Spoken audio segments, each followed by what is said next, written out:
Hello students, welcome to NCERT Exercises Solution Series. In the previous episode, we have finished till question number 10.10. Here we are going to start from question 10.11 onwards. So let's start the lecture with the motivational quote.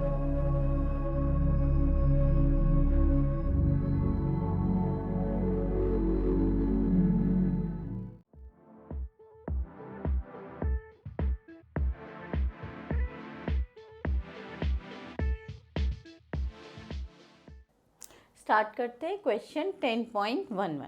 देखिए question को understand कीजिए, question में क्या बोला गया है। Question में ये बोला गया है कि जो स्टार है, स्टार जो है वो एक लाइट एमिट कर रहा है इस वेवलेंथ की। ओके, स्टार में जो हाइड्रोजन है उसकी अल्फा लाइन जो है हाइड्रोजन की, वो एक लाइट एमिट कर रही है इस वेवलेंथ की। लेकिन जब वो अर्थ पे फॉल हो रही है, अर्थ पे जब वो लाइट आ रही है तो उसमें रेड शिफ्ट हो रहा है 15 आर्मस्ट्रॉन्ग का। तो हमें बताना है the speed with which the star is receding from the sun. अब थोड़ा सा इतना पता चल गया आपको कि स्टार से अर्थ पर लाइट आ रही है। जब स्टार से अर्थ पर लाइट आई तो क्या हुआ, रेड शिफ्ट हुआ 15 आर्मस्ट्रॉन्ग का। तो किस स्पीड से स्टार और अर्थ जो है एक दूसरे के दूर जा रहे हैं, तो ये बोल रहे हैं रिसीड कर रहे हैं। तो इससे हमें ये तो पता चल रहा है कि जब रेड शिफ्ट होने का मतलब है कि दो ऑब्जेक्ट्स अगर एक दूसरे से दूर जाते हैं तो रेड शिफ्ट होता है, ये हमें पता चला। इस क्वेश्चन को देख के हम ये कंक्लूजन निकाल सकते हैं अगर हमें कुछ नहीं भी पता है तो, है ना। बट अब सब कुछ हम पता होना चाहिए कि हमें रेड शिफ्ट क्या होता है, ब्लू शिफ्ट क्या होता है। तो बेसिकली ये जो है क्वेश्चन हमारा डॉपलर इफेक्ट्स इन लाइट से रिलेटेड है। तो इसका एक थोड़ा सा बेसिक्स कर लेते हैं, तब देखिएगा आपको ये क्वेश्चन कितना इजी लगेगा और इसकी एक एक वर्ड एक जो लिखा हुआ है वो आपको अच्छे से क्लियर हो जाएगा।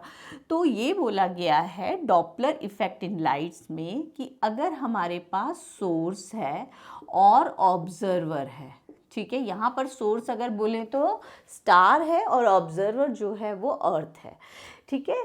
जब इन दोनों में रिलेटिव मोशन होता है, whenever there is a relative motion between the source and observer, then ये जो सोर्स जो है जो भी फ्रीक्वेंसी की लाइट एमिट करेगा या जो भी वेवलेंथ की लाइट एमिट करेगा, तो ये जो रिसीव करेगा ना वो सेम होना चाहिए, क्योंकि ये जो एमिट कर रहा है वही इसको रिसीव करना चाहिए। बट वो डिफरेंट होता है, ठीक है। इसे ही हम कहते हैं डॉपलर इफेक्ट इन लाइट, कि द फ्रीक्वेंसी और the wavelength emitted by the source is different from the frequency और wavelength received by the observer, ठीक है। तो अगर ये सोर्स और ऑब्जर्वर एक दूसरे के पास जा रहे हैं तो फ्रीक्वेंसी इंक्रीज हो जाएगी, वेवलेंथ डिक्रीज हो जाएगा।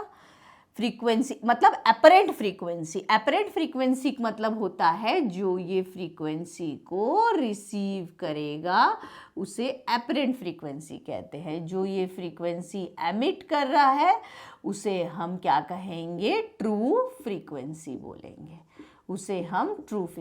बोलेंगे। तो जब ये एक दूसरे के पास आएंगे source and observer, apparent frequency जो होगी वो इंक्रीज हो जाएगी, एपरेंट वेवलेंथ डिक्रीज हो जाएगा।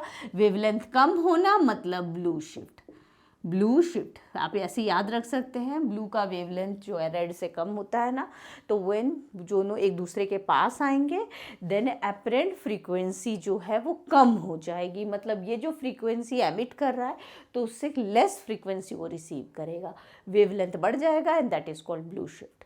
और अगर source and observer moving away from each other than apparent frequency जो ये ऑब्जर्व करेगा ऑब्जर्वर कम हो जाएगी, मतलब कि एपरेंट फ्रीक्वेंसी कम हो जाएगी, मतलब एपरेंट वेवलेंथ बढ़ जाएगा और इसे हम कहते हैं रेड शिफ्ट। और इस कंडीशन में हम वेलोसिटी को पॉजिटिव लेते हैं और इधर हम वेलोसिटी को नेगेटिव लेते हैं, ठीक है, तो हमारा जो क्वेश्चन है वो ये है, मतलब स्टार है और अर्थ है, ठीक है, तो ये एक दूसरे से किस वेलोसिटी से दूर जा रहे हैं ये बताना है।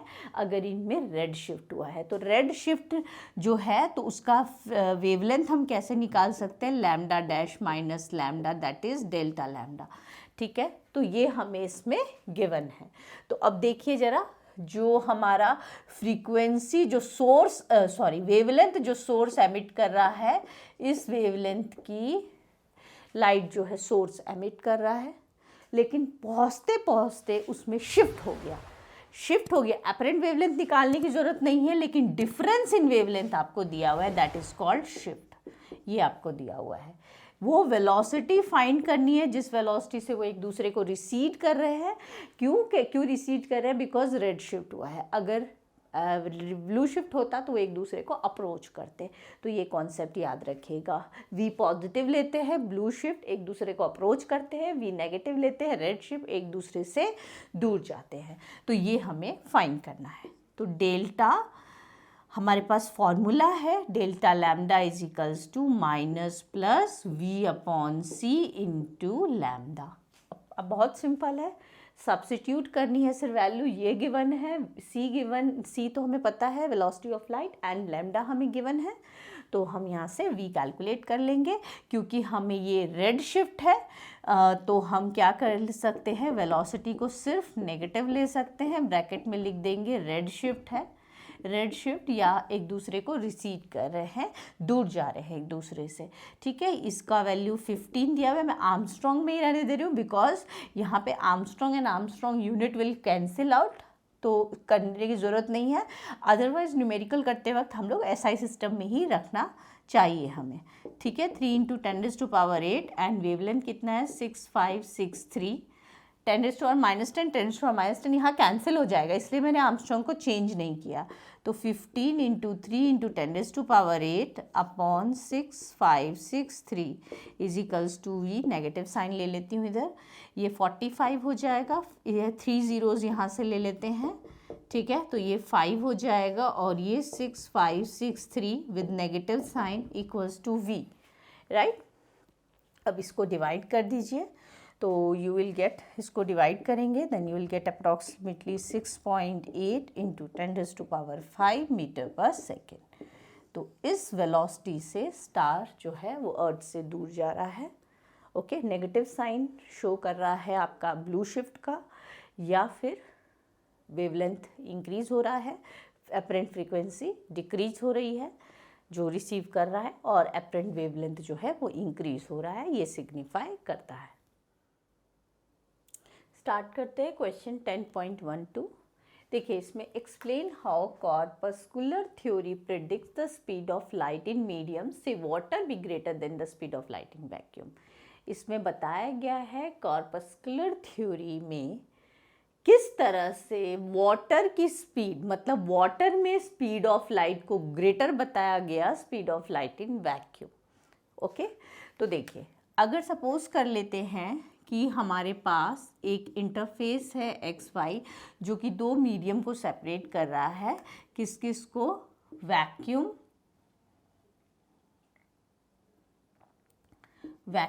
एंड वाटर को, ठीक है। वैक्यूम और वाटर को सेपरेट कर रहा है। लाइट जो है वो यहाँ से आ रही है और यहाँ जा रही है, ठीक है।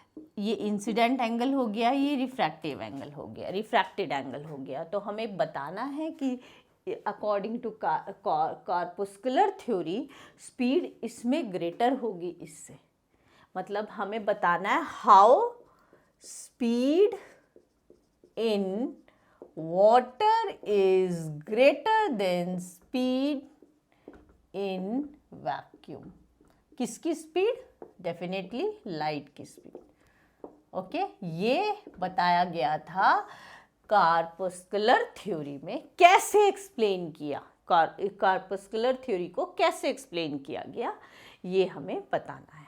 तो देखिए इसमें सबसे पहले ये बताया कॉर्पस्कुलर थ्योरी में कि अगर सपोज कीजिए यहाँ पे वैक्यूम में उसकी स्पीड जो है लाइट की c है और वाटर में उसकी स्पीड v है, ठीक है। तो हम क्या लिख सकते हैं, c is speed of light, speed of light in water, ठीक है, and v is speed of light in vacuum, ठीक है, and v is speed of light in water, ठीक है। अगर ऐसा है तो उसने ये बोला the component of c which is along x y plane, वो क्या होगा। देखिए अगर हम ये देखें ये i है तो ये मेरा कॉस कंपोनेंट हो जाएगा और ये वाला जो कंपोनेंट है वो मेरा साइन कंपोनेंट हो जाएगा। अगर c को हम टू कंपोनेंट्स में रिजॉल्व करें तो होगा the component of c along, उसने किस तरह से बताया, कैसे अपनी थ्योरी एक्सप्लेन की, वो हम कर रहे हैं। The component of c along x y plane या एक्स वाई इंटरफेस, वो क्या होगा मेरा c साइन i, क्योंकि ये cos and this will be the sine component, and the component of v along x y plane, वो भी क्या होगा, देखिए ये मेरा cos and this will be sine, तो v साइन i। तो एक्स वाई प्लेन के अलोंग c साइन i और v साइन r, ये दोनों कंपोनेंट्स जो हैं वो क्या है, उसने क्या किया, जो c साइन i है एंड v साइन r, दोनों components along the x y plane है, तो उसने क्या किया, दोनों का कॉर्पस्कुलर थ्योरी में दोनों कंपोनेंट्स को इक्वल किया। The component which is along the component of light which is along the x y plane, तो यहाँ से क्या आ जाएगा, हम क्या लिख सकते हैं, sine i upon sine r is equals to v upon c, and we know that sin i by sin r is equals to mu, and also mu is greater than 1, therefore v by c should be greater than 1 और v is greater than c। तो इस तरह से corpuscular theory में prove किया गया कि velocity of light in medium is greater than the velocity of light in vacuum। Okay, कैसे, कंपोनेंट ऑफ c को, कंपोनेंट्स ऑफ वेलोसिटी को अलोंग एक्स वाई प्लेन में रिजॉल्व करके प्रूव किया गया। आगे पूछिए, is the prediction confirmed by the experimental determination of light in water, क्या ये करेक्ट ऑब्जर्वेशन था, क्या एक्सपेरिमेंटली भी हमें यही ऑब्जर्व हुआ, नो, दिस वॉज इनकरेक्ट, ठीक है, दिस वॉज इनकरेक्ट ऑब्जर्वेशन, ठीक है, ये जो था वो हमारा इनकरेक्ट था, as it is totally different from the experimental determination of speed of light, ठीक है ना, it was just opposite to the experimental determination of speed of light, क्योंकि एक्सपेरिमेंटल डिटरमाइन क्या किया गया कि c is greater than v, ये experimental determination किया गया। इफ नॉट, नहीं है वो तो हमने बता दिया, which alternative picture of light is consistent with this experiment, तो हम बोल सकते हैं the which picture of light is consistent with this experiment। Huygens की जो वेव थ्योरी ऑफ लाइट है वो जो है हम कह सकते हैं कि कंसिस्टेंट है इस एक्सपेरिमेंट के थ्रू, तो हम कह सकते हैं हाइजेंस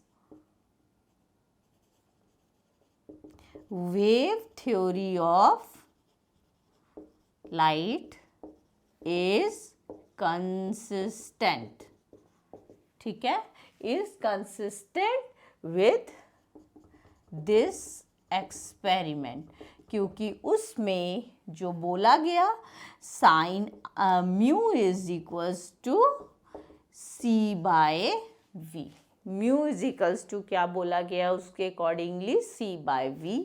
तो ये जो है हाइजेंस की जो वेव थ्योरी ऑफ लाइट है वो एक्सपेरिमेंटल जो डिटरमाइंड स्पीड ऑफ लाइट है उसको क्या कह रही है, उसके अकॉर्डिंग जा रही है, उसके अपोजिट नहीं जा रही। तो हम बोल सकते हैं कि Huygens wave theory of light is consistent with this experiment. So here we have finished till question number 10.12. In the next episode we will be covering from question number 10.13. So till then keep practicing.